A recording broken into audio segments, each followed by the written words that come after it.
así, un área. ¿Ya?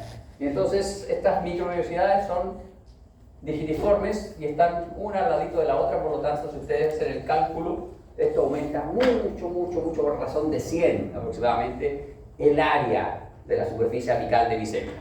Y acá se observan perfectamente, esas de ahí son las microvellosidades. ¿Y qué son? Una prolongación digitiforme. ¿Qué quiere decir esto? Que la membrana de la celulita se proyecta con la forma de un dedo. Obviamente esto tienen que pensarlo en el plano 3D. Pero donde yo sé, la membrana celular no tiene rigidez como para mantenerse ahí, por lo tanto la característica interna ultraestructural de estos elementos que tienen internamente un citoesqueleto de filamentos de actina, los cuales por un lado se anclan a la superficie apical de la microvellosidad y por el otro lado se anclan al citoesqueleto de la célula. Y aquí está. Esta es la microvellosidad clásica o microvellosidad propiamente tal. Ustedes se fijan, acá tenemos la membrana, esto es microscopía electrónica de transmisión, esta es la membrana de celulita y adentro se ve un rayado. Ese rayado que se ve acá adentro corresponde a filamentos de actina. Y si ustedes miran ahí, se enlazan con una estructura que se llama red terminal, que es donde se anclan estos filamentos de actina, a los filamentos intermedios de la célula. Y con eso le dan soporte estructural a estas microvellosidades. Si no, sería lo mismo que ustedes tomaran, no sé, un suéter, lo levantan y va a colapsar, porque no tiene un esqueleto interno. Esto, el esqueleto interno es filamento de actina. Ahora, desde el punto de vista de la estructura de estas microvellosidades, hay tres tipos de microvellosidades. Las microvellosidades banales, que son estas pequeñitas, que están presentes en todos los epitelios. Cuando uno dice epitelio plano simple, no es tan plano, tiene microvellosidades, pero de estas pequeñitas, de tamaño irregular y de distribución irregular, microvellosidades banales. Luego tenemos unas microvellosidades que son muy particulares, que solo están presentes en el sincitio trofoblasto. El sincitio trofoblasto es un epitelio especial que está presente en las vellosidades coriónicas, que son estructuras propias de la placenta. Y estas microvellosidades son microvellosidades ramificadas, ¿ya? Y luego tenemos las microvellosidades propiamente tal, que están presentes en, por ejemplo, el túbulo renal, en el intestino, en la vesícula biliar, ¿ya? Y acá tenemos nuestra microvellosidad, ¿se fijan? Esa es microvellosidad, ahí están los filamentos de actina, y ahí se anclan. Y acá estaría el esquema, cómo estarían dispuestos estos filamentos. Hay una proteína que es la bilina, a que ancla estos filamentos de actina al borde apical de la microvellosidad, y acá hay miosina tipo 2 y otros elementos, espectrina, etcétera, que anclan los filamentos de actina al citoesqueleto acá, en la red terminal que se ancla al citoesqueleto de la célula. Aquí hay una serie de elementos de otras proteínas que a nosotros no nos van a interesar. Están ahí, existen. Ustedes tienen que tener el concepto que estos elementos no están sueltos acá, sino que hay una serie de proteínas que interaccionan ahí para mantenerlos en esa zona, pero no nos va a interesar mucho a nosotros. A nosotros nos interesa que estas son proyecciones digitiformes que aumentan el área apical de la célula, que en su interior tienen filamentos de actina. Porque esos filamentos de actina se anclan con una proteína particular, esto está fallando el láser, a la zona apical y se anclan a la zona basal. Y ahí sí nos va a interesar la espectrina y la miosina de tipo 2. La espectrina ya van a ver que se repite en otras células también, la espectrina como elemento que sirve para anclar. Entonces acá tenemos nuestra microvellosidad, promedio 1 a 3 micras de longitud. Hay unas más largas, las de los túbulos renales, el túbulo torneado proximal, pueden tener hasta 10 micras de longitud, ¿no? Filamentos de actina fijados al velo terminal o red terminal de la célula. Si ustedes se fijan, tienen un diámetro de 50 a 100 nanómetros, son bastante delgaditas. Y la característica es que tienen movimiento pasivo, no tienen movimiento activo. La funcionalidad de ellas es aumentar la superficie apical de la célula para aumentar la capacidad de absorción de la célula. Hay otro elemento que son las estereomicrovellosidades o estereocilios. El estereocilio es el nombre que se le dio en un inicio a esta estructura porque tienen el aspecto, a microscopía óptica, tienen el aspecto de un cilio. Tienen el largo de un cilio, pueden medir 100, 120 micras de longitud. versus 10 micras que tiene una microvellosidad. Entonces son muy largos, se parecen mucho a los cilios. Pero cuando uno revisa la microscopía electrónica de transmisión del estereocilio, se da cuenta que en el interior tienen filamentos de actina. Por eso se les denomina ahora estereomicrovellosidades. ¿Y por qué estereomicrovellosidades? Porque presentan puentes citoplasmáticos entre ellos. Están de a dos. Otro detalle interesante, las microvellosidades, si ustedes las dibujan, se dibujan así en la superficie bisexual. Microvellosidad. En cambio, los estereocilios son así. No están presentes en toda el área, sino que son fascículos de estereocilios que se proyectan. Están separados, están fasciculados. Si ustedes se fijan, son bastante más anchos, tienen un diámetro mayor, tienen una longitud mayor, 120 micras versus 10 micras como máximo. Pero internamente tienen filamentos de actina. Por lo tanto, también tienen movimiento pasivo. Los estereocilios están más restringidos en su distribución. Están presentes en el epitelio del aparato reproductor masculino, de algunos conductos del aparato reproductor masculino, conductillo deferente, conductos deferente, epidídimo, y están presentes también en el oído medio. La función es absorción pasiva, no tiene una función de absorción activa como las microvellosidades. Y acá tenemos el otro elemento. Les presento, este es el epitelio de la tráquea, el epitelio respiratorio. ¿Cómo se llama el epitelio respiratorio?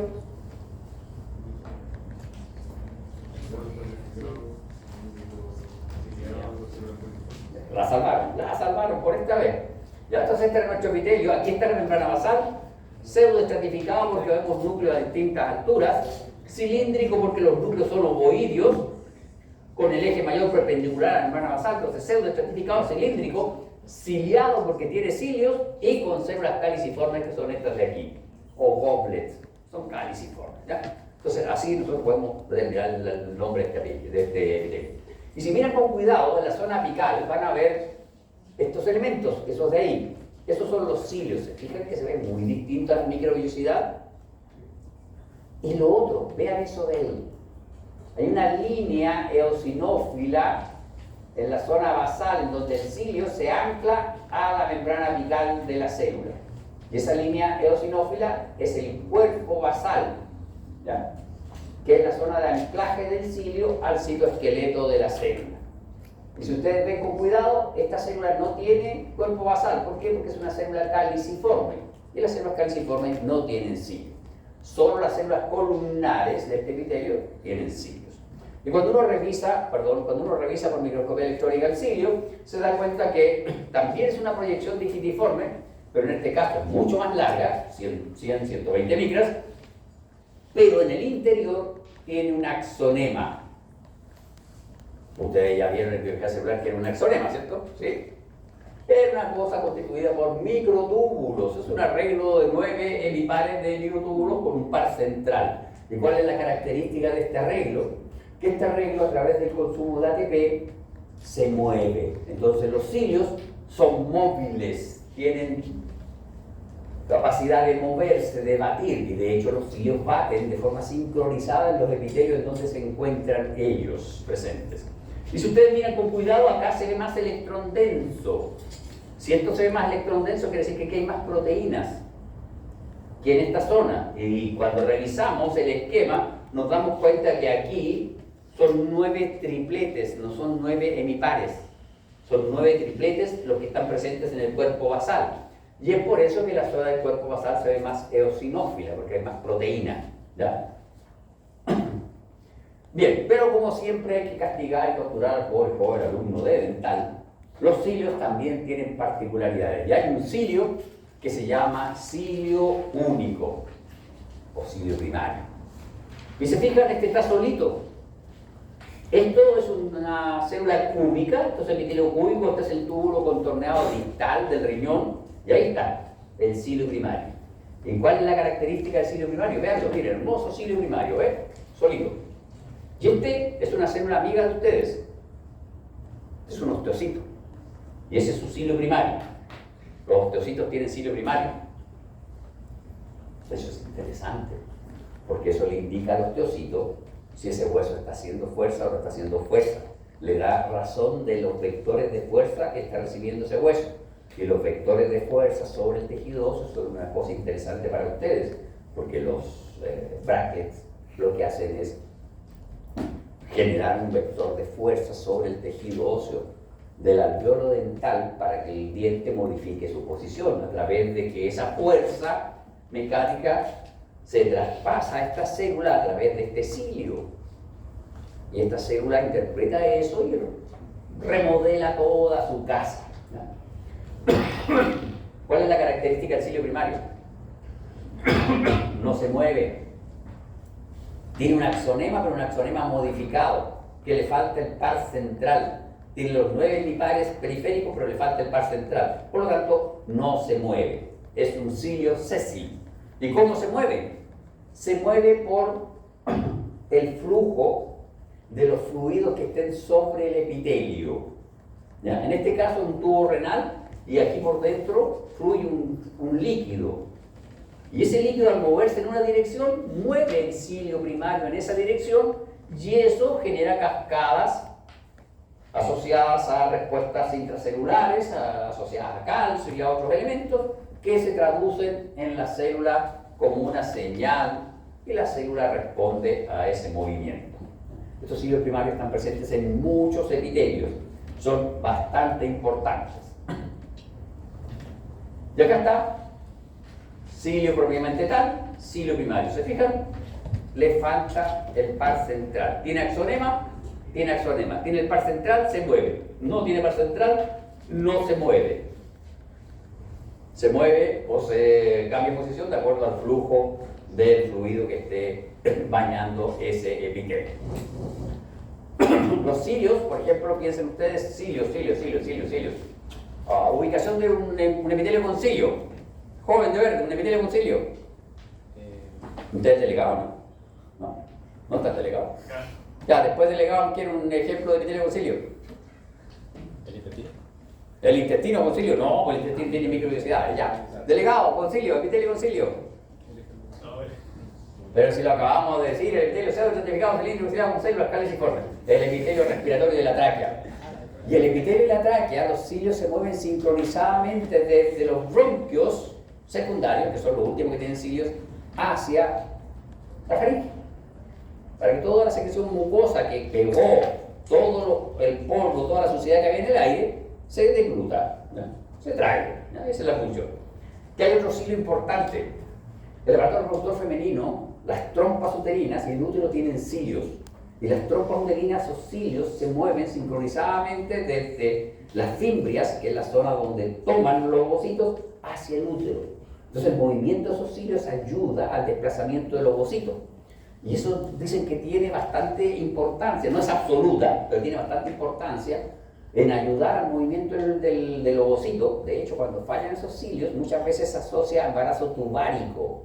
El embarazo tubárico es cuando el embrión se implanta en la trompa uterina, en el tubo uterino, ¿ya?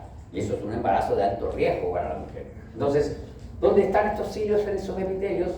Generalmente están sincronizados y están cumpliendo una función bastante importante. Si no, pónganse a fumar y van a matar sus cilios y después van a andar tosiendo y no van a poder respirar bien, etcétera, etcétera. Bien, tenemos otra diferenciación de las células, y es que dijimos que nuestras células epiteliales tenían escaso o nulo matriz intercelular. Pero para poder mantener esa escasa o nula matriz intercelular necesitamos que estas células estén juntas, estén muy juntas. Y las células se unen a través de los sistemas de unión intercelular, ¿ya? Y estos sistemas de unión intercelular en algunas ocasiones tienen una localización especial.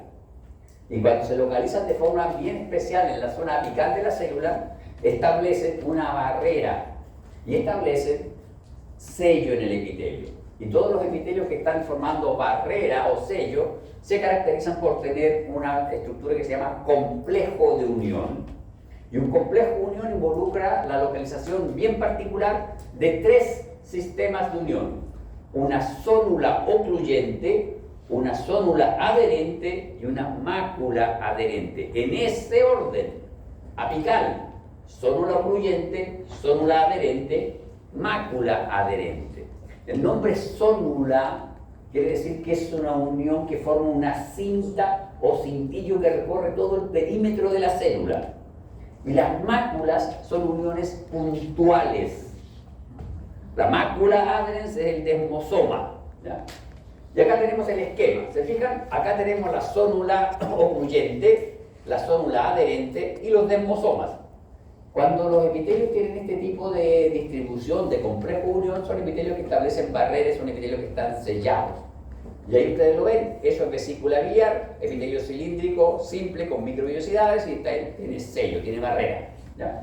La que establece la barrera en realidad es la zónula ocluyente. La zónula adherente no es, permite cierto pasaje de elementos, y los desmosomas no son elementos que sellan los epitelios, sino que son elementos que le dan fuerza y cohesión a la unión intercelular. Todos los epitelios que están sometidos a tracción, a fuerza mecánica, tienen gran cantidad de desmosomas. Entonces, si comparamos el epitelio de la espalda versus el epitelio de la zona axilar, es el mismo epitelio, el epitelio de la piel, de la espalda versus de la zona axilar. Tenemos los dos son estratificados, planos, no queratinizados. ¿Cuál tiene más desmosomas? ¿Por qué? Porque tiene más desmosomas. ¿Ah? Porque tiene más desmosomas. ¿Pero por qué tiene más desmosomas? Para generar fuerza. ¿Por qué tiene que generar tanta fuerza? Tanta espalda. Para cargar el cuerpo. Para cargar la espalda, precisamente no carga el cuerpo, pero sí. Cuando uno piensa en el epitelio de nuestra piel, uno dice, no, pero la espalda es uno de los epitelios que tenemos más, tiene bastantes clavos y está bastante más queratinizado y tiene bastante más desmosomas, por ejemplo, que el de la región abdominal, el de la región de las axilas o el de la piel del cuero cabelludo. Porque todo el día, aunque ustedes no lo crean, su ropa está raspando contra la espalda, ¿ya? Ahora, el que sí gana lejos es el de los talones o planta del pie. Ese está todo el día trabajando y ese tiene muchos desmosomas. Entonces, un epitelio que tiene sello, por función tiene aislar el lumen de la región basal, va a tener zónulas ocluyentes y zónulas adherentes. Ahora, si su función es mecánica, protegernos de roce, pensemos esófago, pensemos las mejillas, pensemos la zona vestibular de la encía, pensemos en el borde libre del labio, va a tener desmosomas. Pensemos en el borde libre del labio, va a tener papilas conjuntivas y clavos epiteliales más desarrollados que la zona vestibular del labio, por ejemplo. La zona vestibular del labio roza con los dientes, pero no tiene el mismo esfuerzo y trabajo mecánico que tiene el borde libre del labio, ¿ya? Bien, ya acá vamos a ver algunas cositas, unión intercelular, y esta es una esquemita, nuestra zónula ocluyente, zónula adherente y desmosomas, y acá tenemos un esquema de la zónula ocluyente, y acá tenemos la claudina y la ocludina, que son proteínas transmembranas que se interdigitan y generan el sello de esta unión intercelular, ¿ya? Acá tenemos una imagen más detallada de cómo sería esta estructura, porque si mencionamos la claudina y la ocludina ya, pero ¿cómo sellan las células? Además de establecer puentes entre ellas y generar unión de la membrana de la célula A con la membrana de la célula B, se anclan, se fijan ustedes, se anclan al citoesqueleto de la célula. Pero se anclan a través de estas proteínas globulares. Entonces, si ustedes se dan cuenta, el anclaje no es de fuerza, porque esto, si bien es cierto, pegamos las dos membranas celulares, pero cualquier tracción las va a desprender del citoesqueleto de la célula. Entonces es una unión de sello, pero no mecánica, no de fuerza. Acá tenemos la zónula adherente. En el caso de la zónula adherente tenemos proteínas transmembranas, pero estas proteínas transmembranas, que son las caderinas, E-caderina, porque hay una N-caderina que es neural, esta E-caderina epitelial, se fijan ustedes, está unida a través de puentes de calcio. Y aquí también la unión al citoesqueleto es bastante flojita. Entonces, esta es un poquito más de fuerza, pero no es tanto. Y cuando ustedes ven acá, queda un espacio entre la membrana de la célula A y la célula B. Por lo tanto, esta es se queda en el rango medio entre fuerza y sello. Y finalmente nuestro desmosoma, que nos sella, pero vean el detalle, tenemos proteínas transmembranas que se vinculan entre ellas, pero acá, vean esto, estas proteínas transmembranas se anclan a un disco proteico. Y este disco proteico a su vez está como enhebrado, una aguja, está el citoesqueleto, es como si fuese una aguja, se ancla acá, se mete y sale de nuevo. Si ustedes comparan esta unión con esa, miren, aquí cualquier movimiento entre la célula A y la célula B rompe esta unión. En cambio acá, no, porque hay mucho más sello. Por eso es que los desmosomas son uniones intercelulares de fuerza mecánica. Y todo epitelio que tenga mucho trabajo mecánico va a ser rico en desmosomas. Y bueno, las células epiteliales son capas epiteliales bastante complejas, bastante grandes, y muchas veces tienen función secretora. Y esa función secretora o esa función de absorción se tiene que regular de alguna manera. ¿Y cómo le digo yo a todas las células que se pongan a absorber? A través de una terminal nerviosa tendría que tener una terminal nerviosa por cada célula. Y eso es poco productivo. Entonces lo que hago es enervar una célula y que esa célula le avise a todas las demás. Y las células se pueden comunicar entre ellas a través de estas uniones, que son las uniones de conexión o conexones, ¿ya? Entonces todos los epitelios tienen este tipo de unión, pero este tipo de unión no tiene que ver con la integridad del epitelio, sino que tiene que ver con la funcionalidad, la fisiología del epitelio, ¿ya? Bien, otro elemento que dijimos que era característico de todas las células epiteliales era que tenían una membrana basal. La membrana basal tiene una serie de proteínas, entre ellas en la membrana basal hay colágeno de tipo 4. Los colágenos son como 20 tipos distintos de colágeno. Aquí en histología ustedes van a tener que aprendérselos todos. En particular, vamos a iniciar con el colágeno de tipo 4. El colágeno de tipo 4 es un colágeno que tiene ciertas particularidades y que solo se localiza en la membrana basal de los epitelios. Es privativo de la membrana basal, solo está en la membrana basal, ¿ya? Y lo otro que tiene características este colágeno de tipo 4 es que es muy glicosilado. Y como es muy glicosilado, yo lo puedo ver, por ejemplo, con la tinción de Paz, que veía cosas glicosiladas. O lo puedo ver con una tinción argéntica, que también me sirve para ver cosas glicosiladas. Lo que tenemos acá es un corte transversal de intestino. Este intestino grueso son cortes transversales, esas son fositas de las glándulas de Lieberkühn, del intestino grueso, ese es el lumen y este es el epitelio. Epitelio cilíndrico, simple, con microvellosidades y con células caliciformes. ¿Ya? Y ahí está el epitelio, hematoxilina, eosina, tinción de Paz. ¿Qué apareció? Aparecieron la secreción de las células caliciformes. ¿Se acuerdan que las hemos visto ya esto? Con Paz. Y apareció la membrana basal. ¿Qué se tiñó acá? El colágeno de tipo 4. Entonces, con esto comprobamos que todos los epitelios tienen membrana basal. En algunos casos puede estar modificada, pero todos la tienen. Lo que pasa es que no siempre la vamos a poder ver, porque la tinción corriente es hematoxilina, eosina. Y la hematoxilina tiñe los núcleos y la eosina todas las proteínas, indistintamente. Entonces aquí había colágeno 4, pero aquí también hay colágeno de tipo 3, hay colágeno de tipo 1. Entonces no se diferencia. En cambio aquí sí diferencio el colágeno de tipo 4. ¿Ya? Esta misma tinción, este mismo resultado yo puedo obtenerlo con una tinción argéntica, una tinción con sales de plata. Se ve igual. ¿Ya? Y acá está nuestra membrana basal. ¿Se fijan? Esta es la microscopía electrónica de mi membrana basal y acá está el esquema de mi membrana basal. Vamos a tener una lámina densa, una lámina lúcida, una lámina reticular, en donde hay colágeno de distintos tipos y nos vamos a nosotros centrar en el colágeno de tipo 4. Hay un montón de otras proteínas que ustedes las vieron en biología celular y probablemente las van a ver en biología molecular. En histología no me importa, ¿no? Lo que me importa es que ustedes sepan que un epitelio que tiene tracción va a tener gran cantidad de estos elementos que son hemidesmosomas.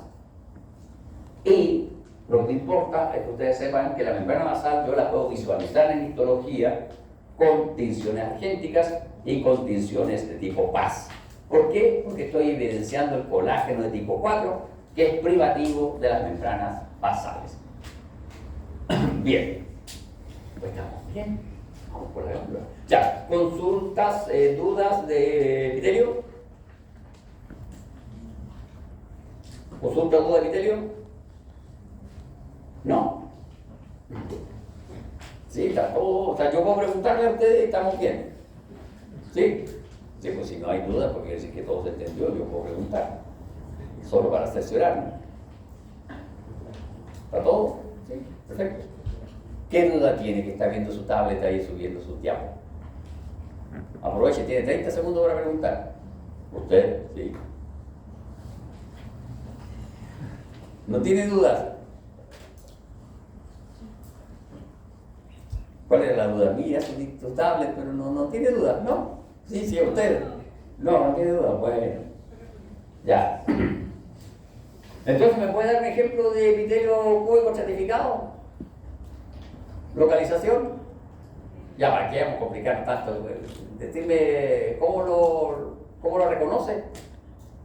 Epitelio cúbico estratificado, ¿cómo lo reconoce?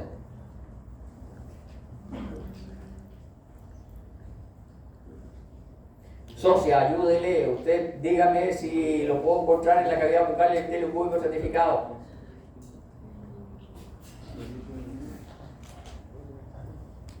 Después me quejo que la gente no viene a clase de titulismo, no va a suceder. ¿No? La cavidad bucal está en plano, estratificado. Perfecto. En la cavidad bucal, profe, solo hay estratificado plano. Puede ser queratinizado, paraqueratinizado, pero hay solo estratificado plano.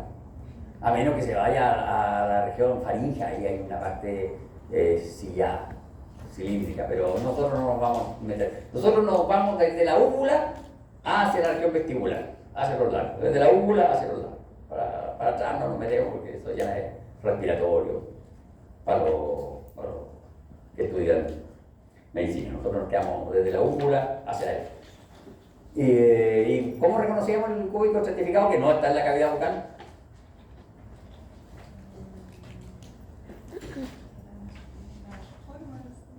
¿La forma de qué? Claro, lo reconocemos porque las células de su estrato superior son cúbicas. Y usted me contesta eso y le digo, ¿y cómo sabe que son cúbicas? Entonces usted me contesta, porque los núcleos son redondos, profe. Entonces yo reconozco ese epitelio porque el estrato superficial, veo el estrato superficial y veo que los núcleos son redonditos. Entonces, cúbico estratificado si tiene más de 2 estratos de células. ¿Ya? Bien.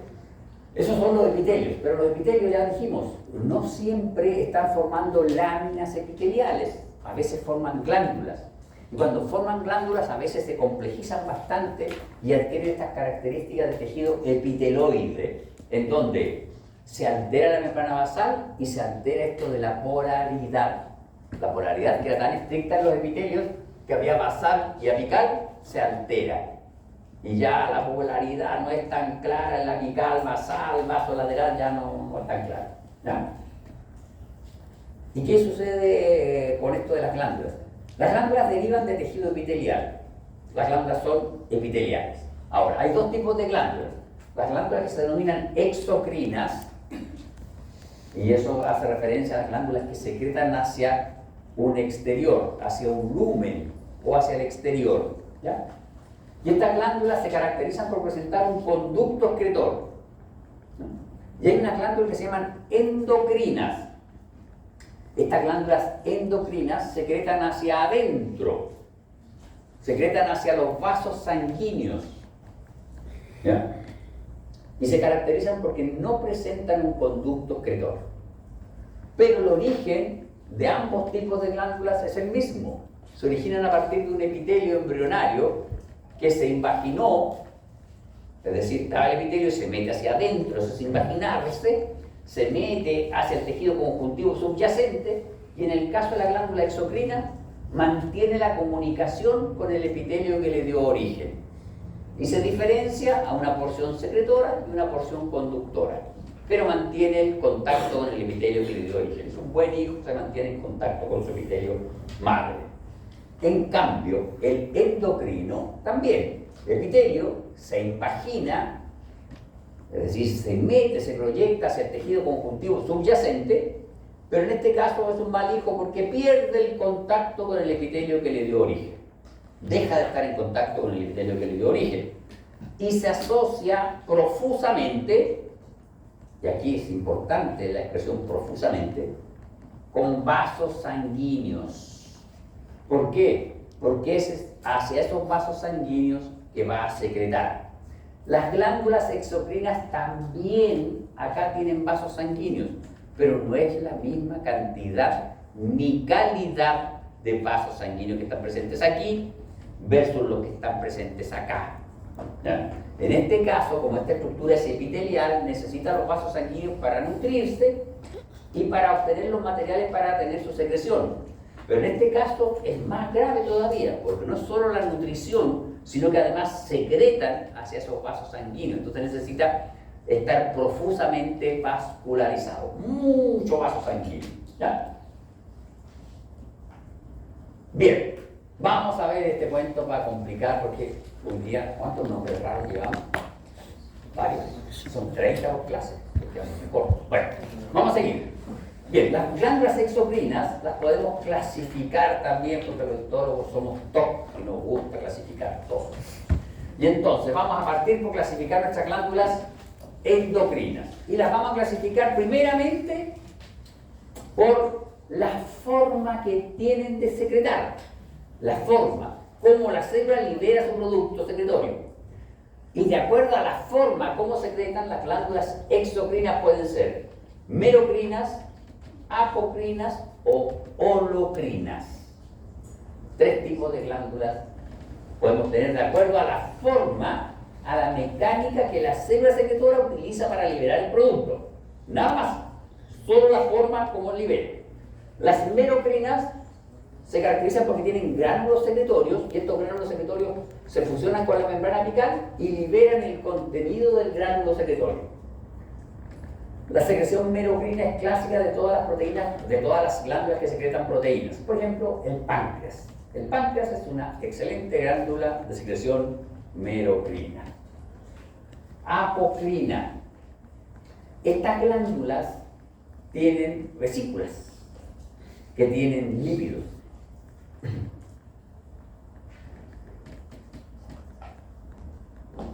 Jóvenes aún, ¿cómo están ustedes dos que están ahí solitos en el último mesón? Oiga, ¿por qué no digo gránulo secretorio y digo vesícula con lípido?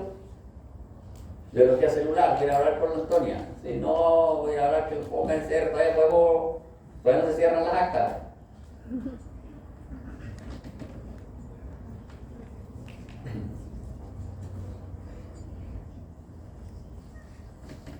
¿Alguien me ayuda? Todos dijeron, no, ya nos saltamos de biología celular, no hace cuestión hasta quemaron los cuadernos. No los quemaron, los tienen ahí. Apunta al lado del turno.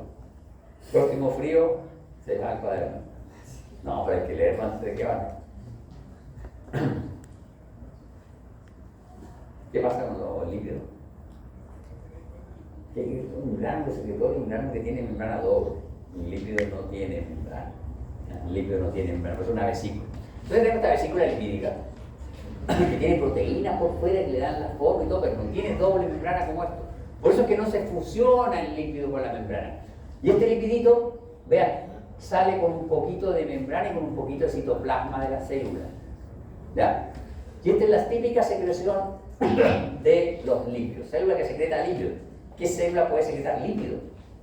¿Qué secreción nosotros tenemos como humanos que tenga lípidos?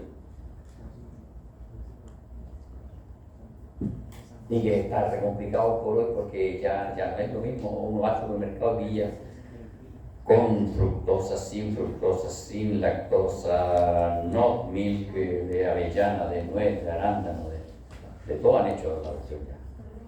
La leche, exactamente. Las glándulas mamarias son glándulas apocrinas, pero se da una particularidad. La glándula mamaria es mixta, es apocrina y merocrina, porque la leche tiene proteínas y tiene lípidos. Entonces, apocrina propiamente tal, no hay ninguna. Y luego tenemos la holocrina. Ayúdame. ¿Qué significa ese nombre? holocrino. Hace muchos años atrás yo vi la Guerra de las Galaxias y quedé impresionado igual de todo el mundo mundial. Cuando se ve a veces a Leia que la proyecta, un holograma, cada esa Leia completa, ¿cierto? Entonces, si una glándula tiene secreción holocrina, quiere decir que se secreta toda la célula. La célula se llena de secreción, se revienta y sale toda la célula completa hacia afuera. Y eso es típico de las glándulas sebáceas, que están asociadas a los folículos pilosos. Entonces, esta es la forma como se secreta el sebo, que son proteínas, fosfolípidos, lípidos, cuánta cosa. ¿Ya? Entonces, en este caso, la célula completa se secreta. Aquí se secreta un poquito de citoplasma y aquí solo el producto secretorio, merocrino, apocrino, holocrino. En cambio, las endocrinas, ¿se fijan ustedes? La endocrina está al revés, secreta hacia la membrana basal, porque secreta hacia los vasos sanguíneos. Y las endocrinas pueden ser paracrinas, endocrinas propiamente tal, o autocrinas. La paracrina propiamente tal es la célula endocrina que secreta hacia los vasos sanguíneos, esa es la membrana basal. ¿Ya? Esta es re fácil, son todas las glándulas endocrinas. La hipófisis tiene endocrina, las de la hipófisis son endocrinas. Es secreción de tipo paracrina en el páncreas. Las células delta regulan la secreción de las células alfa y de las beta a través de secreción paracrina. ¿A qué se refiere con paracrino? Que esta célula secreta hacia la membrana basal y por el tejido que está, el tejido conjuntivo que está aquí en la membrana basal y por debajito de la membrana basal, la secreción va y actúa sobre la célula que está al lado, paracrina, a la célula vecina, y regula la funcionalidad de la célula vecina. Y la autocrina secreta y ella tiene el receptor para la propia secreción. ¿Ya? Se regula sola. Y acá tenemos los ejemplos de merocrina, apocrino y holocrino. Bien, con eso terminamos la clase de hoy.